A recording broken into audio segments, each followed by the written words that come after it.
আল্লাহর কি কুদরত, গাছের ভিতর শরবত। আল্লাহর একটা নিয়ামত খেজুরের রস। খেজুরের রস অত্যন্ত সুস্বাদু। খেজুরের রস থেকে পিঠা, পায়েস অনেক কিছু তৈরি হয় যা অন্য কিছুতে এত স্বাদ বা এত টেস্ট হবে না। তো বন্ধুরা, আজকে আমি চামটিয়ার আকরাম ভাইয়ের বাসায় খেজুরের রস খেতে এসেছি। উনি অত্যন্ত যত্ন সহকারে খুবই সুন্দরভাবে আমাকে রসটা পরিবেশন করেছে। আর রসটা অনেক ভালো ছিল, কারণ প্রথম কাঠের রস খুবই সুন্দর ছিল। তো যারা রস খেতে চান তারা চলে আসুন আমাদের অঞ্চলে।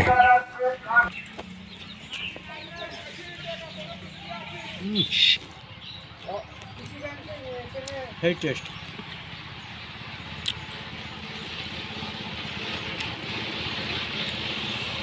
ওইটা তো আমি করে দিলাম আপনার।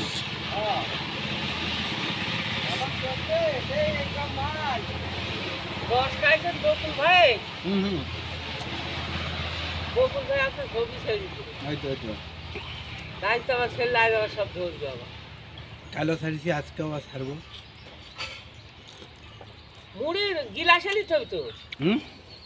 মুড়ি গিলাসে না নিলে হয়? গিলাস লিখতে দে। ওই তো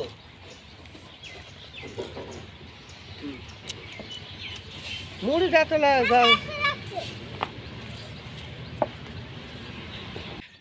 এটা অনেক সেফটি করে রসটা ইয়ে করা আছে নেট দিয়ে, যেন পাথর বসতে না